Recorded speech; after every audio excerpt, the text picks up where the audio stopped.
Ladies and gentlemen, welcome to the main event. Introducing Carissa Breen Industries. Let's get ready to launch!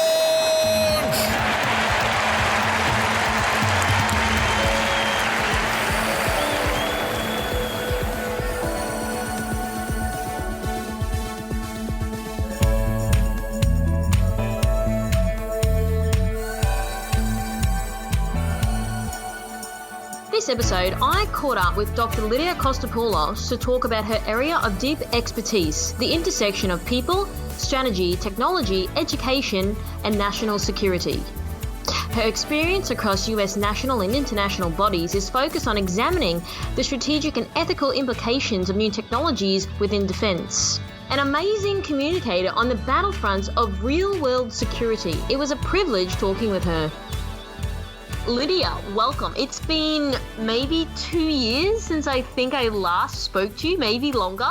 So I really did want to have another conversation and have a podcast, have a chat about what you've been up to, what you're doing. I noticed that you've relocated, so I'm keen to talk about your career. What have you been up to the last 2 years?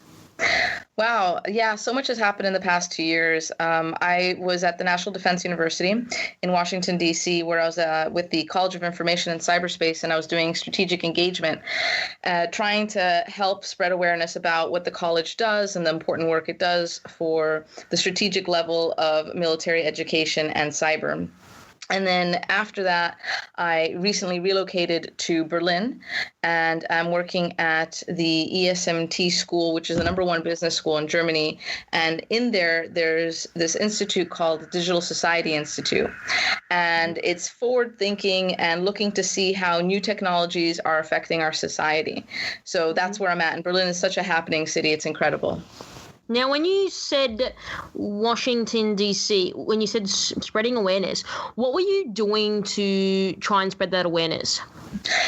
So we had specific stakeholders in mind. So it was people in the government who we wanted to serve and make sure they understood that our education was made available and what kinds of topics we were covering, but also get feedback from them to say, hey, what types of topics do you think we should cover that we're not covering? So it was more about trying to improve what it is we were offering.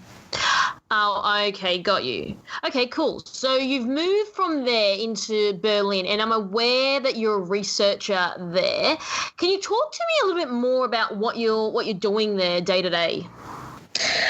So day to day, there is no day that's the same, really. There's so many activities that are going on here, and in terms of technology, the social scene is exploding. So there's always some sort of workshop or some sort of conference or activity. So I'm meeting all kinds of people that are involved in various different spectrums of technology, whether it be the security side or the social side or the privacy side. But so every day is different.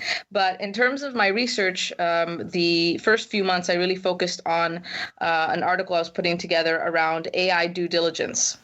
Okay. And the purpose of that research was to broaden the mindset of readers around artificial intelligence and due diligence. So if we think about cybersecurity 5-6 years ago, I think in terms of the executive level awareness or managerial level awareness, we're at that same place, but for AI. And so what I mean by that is before people were like, okay, well, what is this cyber stuff? What do I need to know as a leader or as somebody who's overseeing things in a business environment or even in a military environment? And then eventually the conversation became more sophisticated where we had more CISOs and where the C-suite understood the impact and the importance of cyber. And then with AI, it's really the exact same thing right now, where it's like, okay, I know AI is important, but what does it mean for my business? And people are looking at it really from the financial aspect and the efficiency aspect, which is really good. However, there are also the more ethical aspects that are also relevant even for a business case. And so that research kind of puts that together, and I can outline kind of the 6 points of it if you want. Yeah, absolutely. Please go ahead. So basically, it's artificial intelligence, due diligence, and quality control items. And these are the things that I think that leadership should be aware of as they plan to incorporate artificial intelligence into their organization. Do you think they are aware of it, though? No, it's still quite premature. Well, I'll tell you what. I'll tell you the 6 points, and you tell me if you think that people are aware of them. Okay. So, no, I mean, no, I'd really like to know. So, for example, 1 is overconfidence in data. That can be a problem. 2 is more data is not the solution. 3 is adversarial AI, which is kind of AI hacking, kind of. Hollowing out of decision making, so losing human agency. Algorithmic regimes, and the unknown unknowns.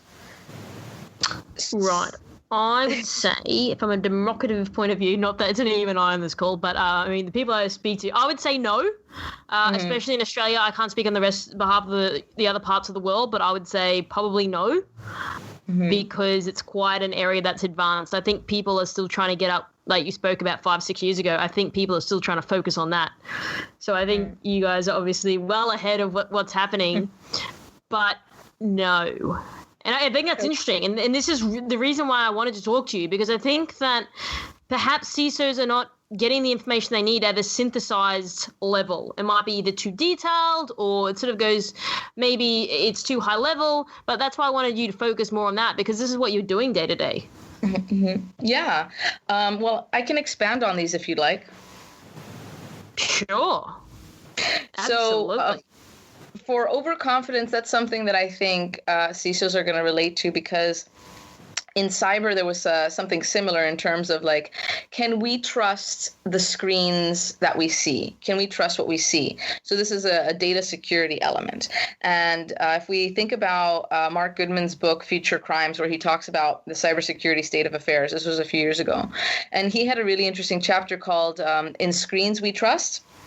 And what he was trying to reiterate there is that when it comes to data manipulation, you may not know that the data has been manipulated, and you just trust what you see on your screen. So with artificial intelligence, the same concept in terms of we have an overconfidence in the result of what the algorithm produced. And it doesn't, and we need to challenge that idea and say, how much confidence should we have in the data? So I was just recently at the World Government Summit in Dubai, and there was the president of Viome, which is a microbiome company, and you send them samples and they tell you all about the DNA of your microbiome. And it's using AI and all of that. And I have tried that out before. And so I asked him, I said, could you please tell me about the confidence that you have in your algorithm? And this is a public question. And he went around the question, didn't fully answer. But what I was trying to get at is, I don't think anything's perfect. And that's fine. But I just would like to know, is there an 80% confidence? So for example, with 23andMe, which is another DNA company, but they do the DNA of the body, they tell you, if they think that you have whatever disease, they'll tell you we have high confidence, low confidence. And so that gives you a little bit more of an idea. Nothing's perfect, but it gives you a more informed idea about what the data is saying. And so when I say here overconfidence in AI, we should put a number on that and say, you know what, this is probably 70% accurate, or we've seen error rates between, 5 and 10%, but just to have an idea. So when we see it, we don't fully 110% say this is it. So that's the overconfidence in data. And then some people keep saying, more data is the solution, just give it more data. But sometimes the algorithm needs to be tweaked to compensate for data that in its existence will always be biased, no matter how much data you put in. And the best example for this is women's CVs and their salaries. Right, there is a bias. So women's salaries, at least in the U.S., tend to be lower than men's. And their careers are also a little bit different if we look at it as a whole. And there's a lot to do with discrimination in the workplace, but also what happens when women have children. It's not the same as men. Women tend to drop out of the workforce or don't participate as fully as men do when they have a child. And so if the data, which represents this, were to look at that, they would say, okay, well, women make less than, if your gender is female, then your salary is lower. If your gender happens to be man, your salary is higher. There's no more amount of data that's going to be put in that's going to change that.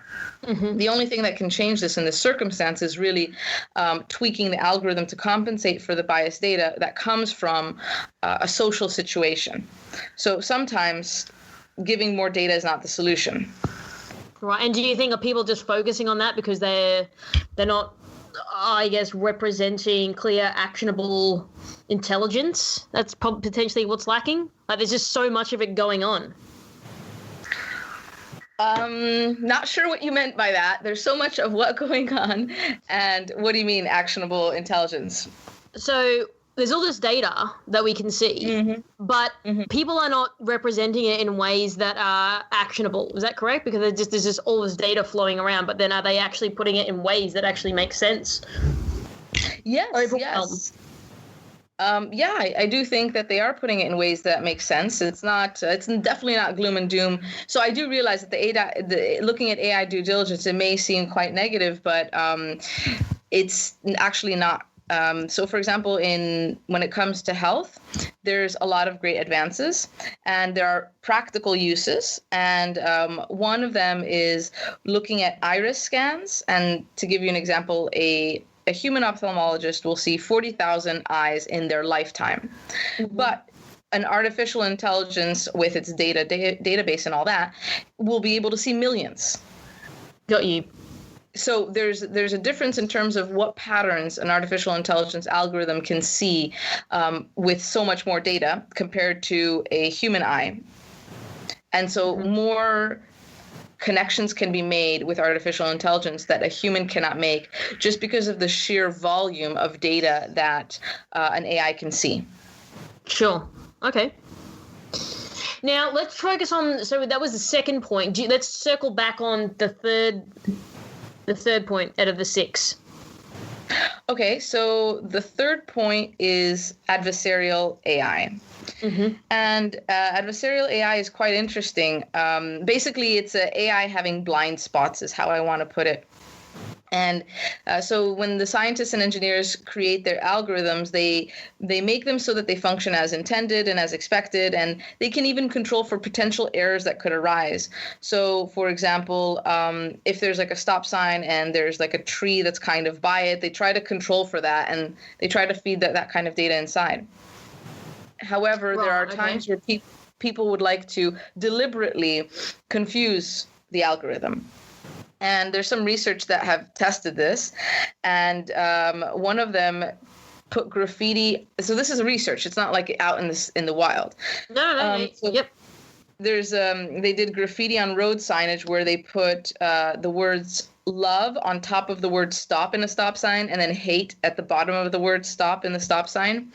And the algorithm wasn't able to recognize the stop sign when the words love and hate were written on top of it, but very, very clearly. And this was done by the Berkeley Artificial Intelligence Research. They have the full report on their website if anyone's interested in that. And then there was another fun one that was a 3D printed turtle, which fooled a neural net into believing that it was a rifle. So these, I talked to somebody over at MIT who's looking into cybersecurity and artificial intelligence, and he believes that this research actually is a waste of time and it's not very practical. And I think, time will tell on that. And he feels that these are circumstances that most likely will not arise, because he said that you really need to have the database to be able to manipulate it. So the average person then, in his line of thought, will not have the database to be able to manipulate it. So therefore, this is not possible. So I think more deliberation around people who are working with the nitty-gritty of these need to come out and talk more about this, and for us to really fully understand how much of a risk in terms of percentage we really need to be aware of this. So sort of generating more awareness about the research, the findings. Yeah, exactly. And I mean, at the end of the day, I think that the same with cybersecurity, it's advanced persistent threats will always be important, and they will evolve in different ways to use different techniques. And so it's still too early to tell with AI how they're going to do it, but the adversarial AI could be one technique. Got you. Okay. Now, what do you believe the industry should be paying attention to more than they probably are at the moment? So that is actually the fourth point. So to me, I think the industry should be paying attention to the loss of human agency. And what it's another way to term it is the hollowing out of decision making. And what that really is that as AI becomes more accurate and woven into operational processes, it will increasingly make autonomous decisions that humans feel comfortable to delegate to AI. And in other cases, it will assist, right? So some cases you're like, look, I'm pretty confident that AI knows how to deal with retinal scans for this particular issue. I don't need to do it. In other issues, I don't feel confident. I want to have its recommendation or predictive analysis, and then a human will decide, right? However, if we see it this way, AI becomes a decision-making infrastructure, which is okay, but we also need to understand that humans need to be part of this as well. And my concern, and I think that when you ask me what should the industry be paying attention to, is making sure that when we delegate decision-making out from humans to machines, that it is appropriate and deliberate. So I use those words very, very intentionally. So appropriate because there are some circumstances where it shouldn't be done, and then deliberate because we need to be actually making that decision. You might say, well, of course we'd be making that decision. Why wouldn't we? But I think we could have AI creep where it's like it just kind of happens where all of a sudden it's like, oh yeah, well it's doing this so well, let's just let that do it, without a deliberation to say, are we ready to let go of decision making here and here and here, instead of kind of letting it evolve. And with artificial intelligence, it's not something that's all of a sudden going to happen today or tomorrow. People keep saying, yeah, we keep hearing about it, but it hasn't really affected our lives. The fact of the matter is that AI is something that's going to be happening little by little, and then finally, when it's all over the place in a positive way, we won't realize until all of a sudden we're like, wait a minute, everything was seamless and everything was AI. And people don't realize how much artificial intelligence they have in their daily life when they think about Siri or Alexa, or even using Google Maps, and Google Maps deciding for you where you're going to go and how you're going to go. Exactly. So little things like this, we've already automated a lot of our lives or delegated our decision-making to artificial intelligence. And the same thing with cybersecurity. When we say, have we done a failover?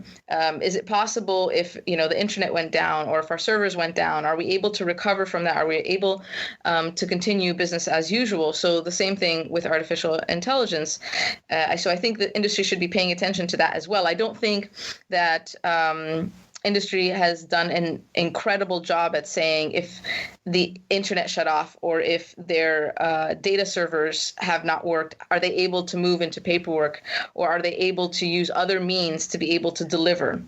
In some circumstances, obviously, it's not possible given a certain business model. But in other circumstances, one would hope that there is some sort of backup mechanism that has been trialed and tested that can continue to function even if there's some sort of issue. So the same thing with artificial intelligence. Is it possible for humans to continue making decisions if, for whatever reason, the algorithm was contaminated or hacked or no longer worked as expected? So the same way, if we think about roads in our daily life, how many times have we delegated our decision-making on the roads to Google to the point where we couldn't get to a location by ourselves? Yes, I'm definitely a big Google Maps fan, so I wonder, though, if now it'll be like a thing, like a fun thing, where it's like, we're going to give you a map, and you have to find yourself at this location. Good luck.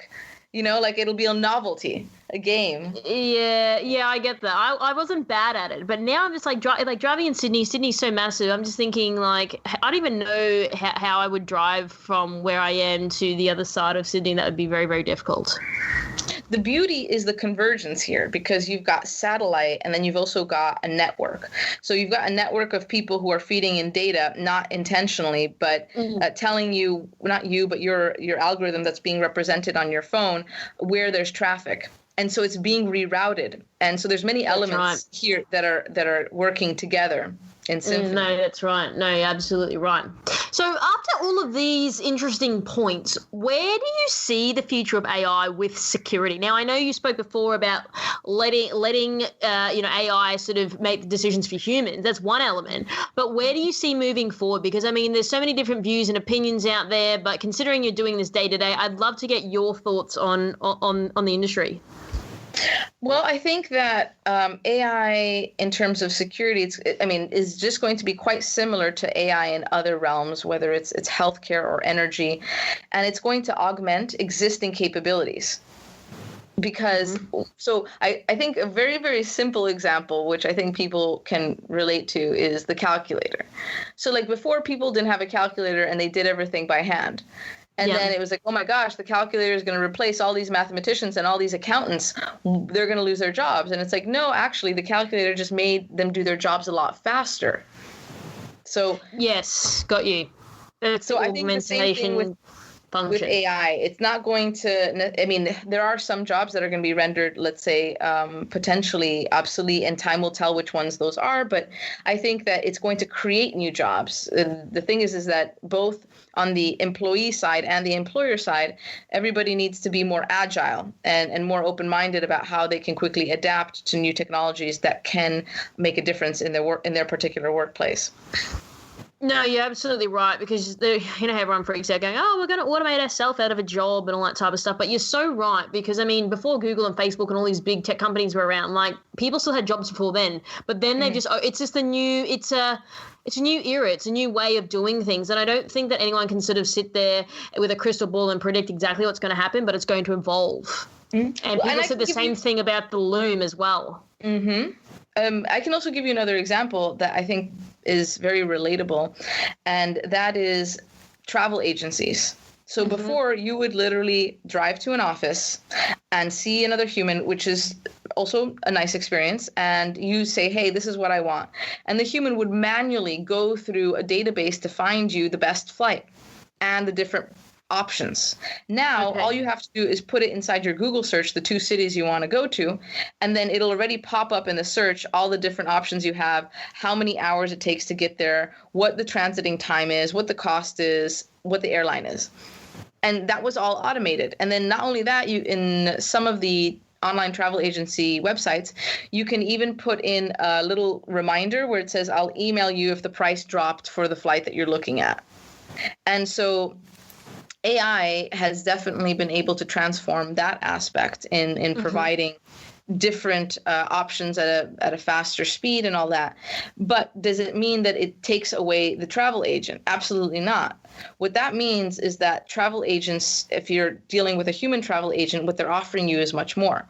What they're offering you is a concierge-like experience for your travel, where they're giving you advice on experiences that you'd like to have, be it going and seeing waterfalls or canoeing in wildlife, but just it's more custom, where a human element comes in to provide you advice and feedback.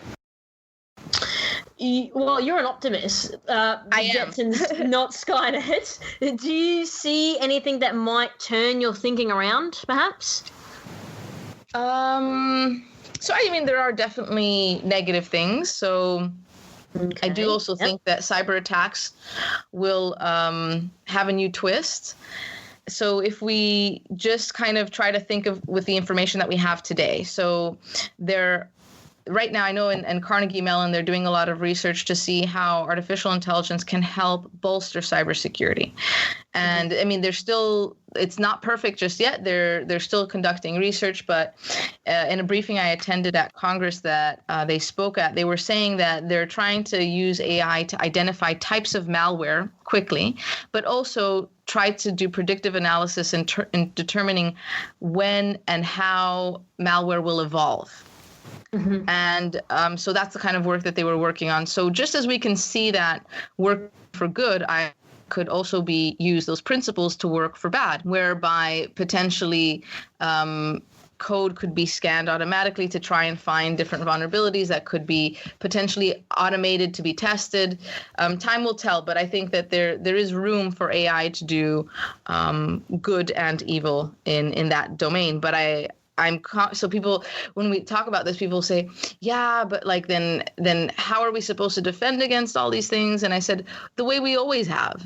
I mean, there's a plethora of communities in information security that are sharing information and that are trying to combat the many different cyber threats that exist today, which are many, many, many, especially with the Internet of Things. So I do think that just as it was in the past, it will be in the future, and people will find ways to combat and address these new threats that arise. So it sounds like things will pivot to machines versus machine entirely. Do you see it like War Games the movie, where there's like a truce called due to a zero-sum game being unlikely? I'm thinking about that. That's a deep question, I think. And I don't think it has to be zero-sum. I don't think that one person's gain has to be someone else's loss.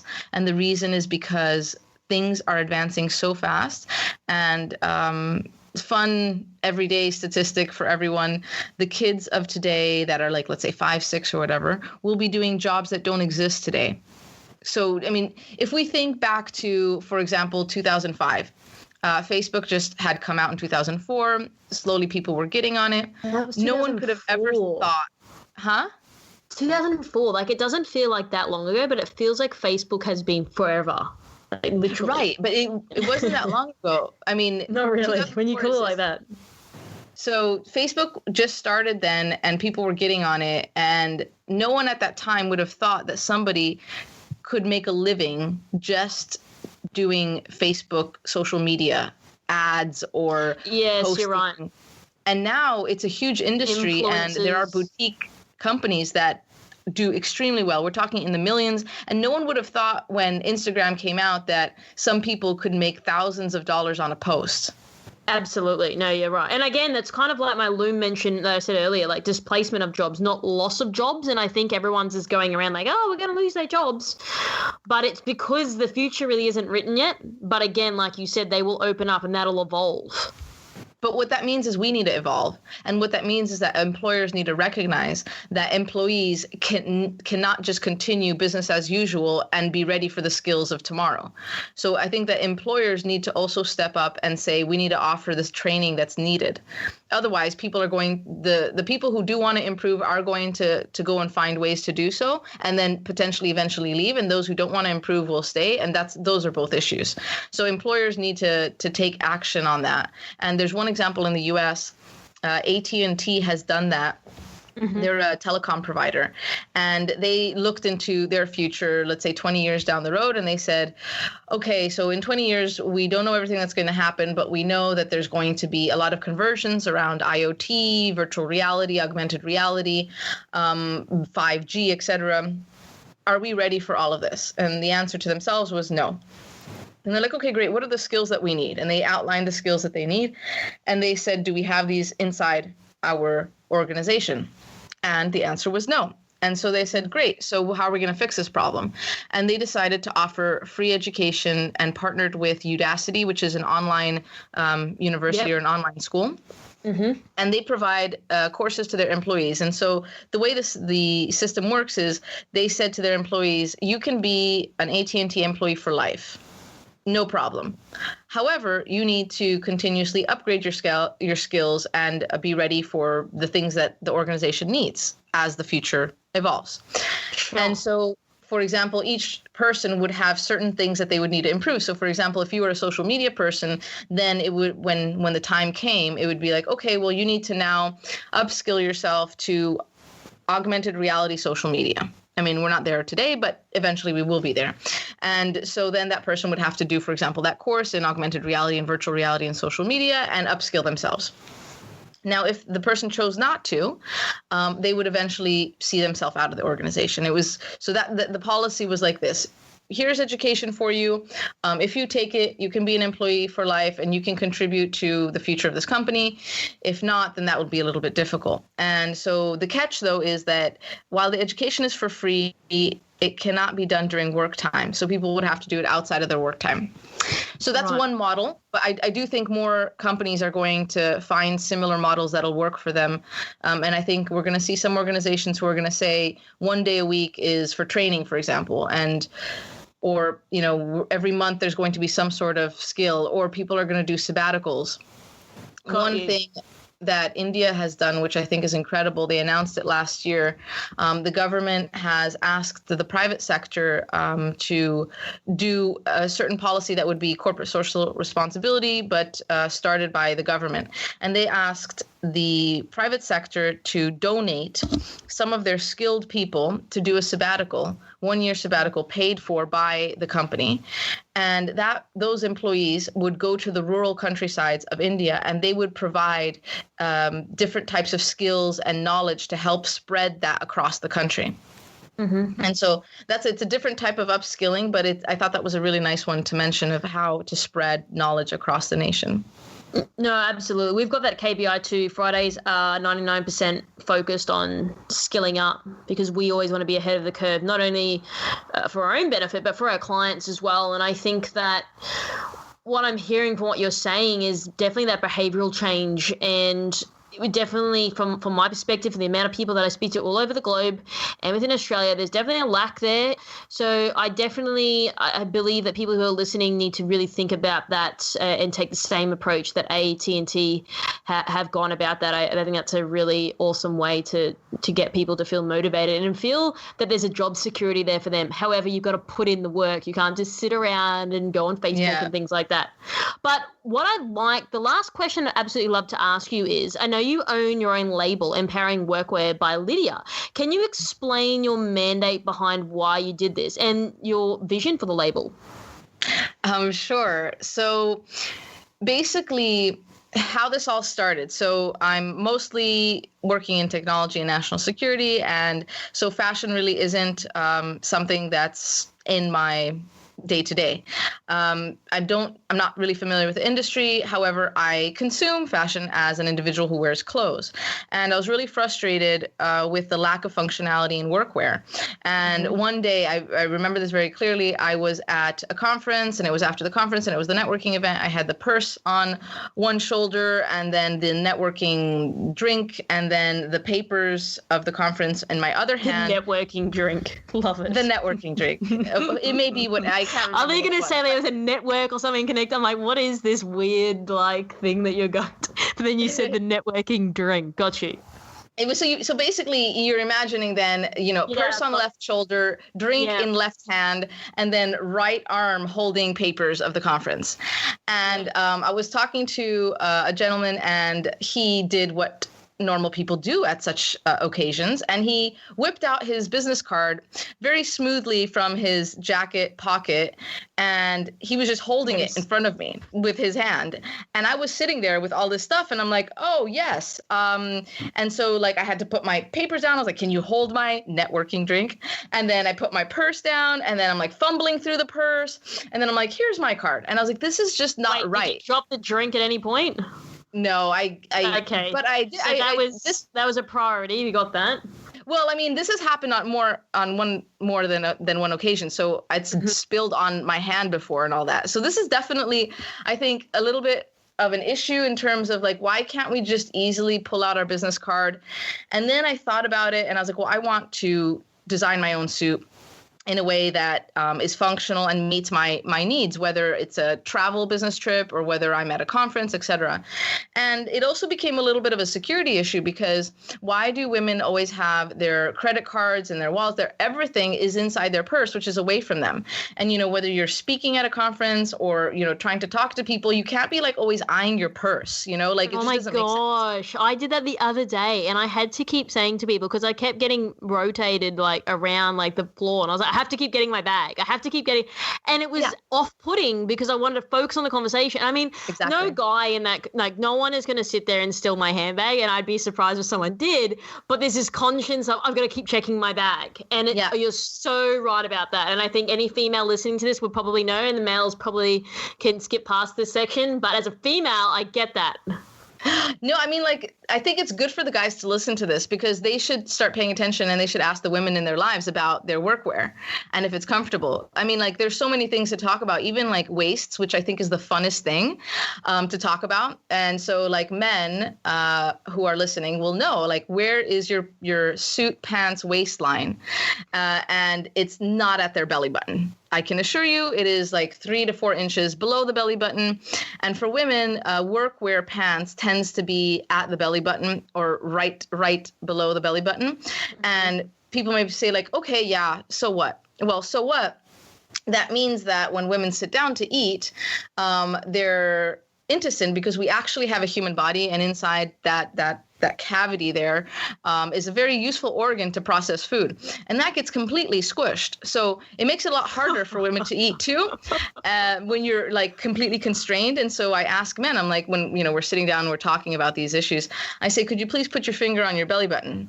And I'm like, that's where our waistline is. How do you think that would feel? And they're sitting down and they're like, oh, that doesn't seem comfortable. I'm like, no, that doesn't seem comfortable. So just like little things like this. But so basically I was frustrated, and one bespoke suit led to another and more functionality, and I was trying them out. And then last month I finally registered the company. And I'm hoping to go to market this year with the first product, which is going to be a shirt. I'm going to slowly work my way to suits, and it's all going to be made to measure. One of the problems that women face is that we don't all fit the mannequin proportions. It doesn't matter what the size is. And that has to do with our evolutionary biology, because every part of the world has evolved differently to meet different needs of their environment.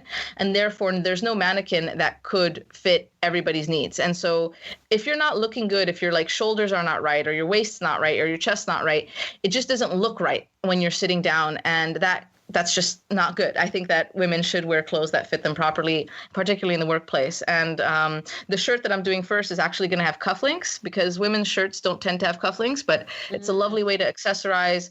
It's a nice thing that parents can pass down their cufflinks, like fathers can pass down their cufflinks to their daughters. And it's another way to make a statement too. But it's not just a label. It's really a purpose-driven business and an impact-driven one. And I have an agenda, and my agenda has 4 points. So the first one is deliberate functionality that meets modern workwear needs. And 2, supply chain transparency, because I want the full supply chain to be transparent so I can demonstrate ethical standards from fabric sourcing to manufacturing. As I got into this, I had no idea that the fashion industry was one of the most polluting in the world. And 3, campaign for change. I don't want to just have this label. I want the whole fashion industry to incorporate women's functionality in workwear designs. So I'm hoping to have social media campaigns, and hope that women like you will ask their favorite brand to give them pockets, because I don't think this should just be a one brand that's offering this. I think that all fashion labels, whether you're shopping at H&M or whether you're shopping at Gucci, everybody needs to have pockets in their workwear clothes. I mean, and that's just like absolutely right. The tip of the iceberg. And lastly, go ahead. Lastly, the last point is storytelling fashion. I want each one of my pieces to tell a story through the design of the clothing fabric. So yeah, that's it. Awesome. Well, anyone that knows me knows that I absolutely love fashion, so I definitely wanted to ask that question for myself personally. But lastly, thank you so much, Lydia. I really do appreciate you taking the time. How can people reach out to you? They can reach out to me on Twitter. My DMs are open. I'm at LKCyber, and my website, lkcyber.com, and I'm on Instagram on the same handle as well. Also awesome. on LinkedIn and all of the social media. All of the things. Okay, so everyone should check out Lydia's, males and females, males for your wives, girlfriends, should check out Lydia's line, because she is definitely fostering a mandate that I do believe in. Thank you so much, Lydia. I really do appreciate it. I'll speak to you soon. Thank you. Thank you so much.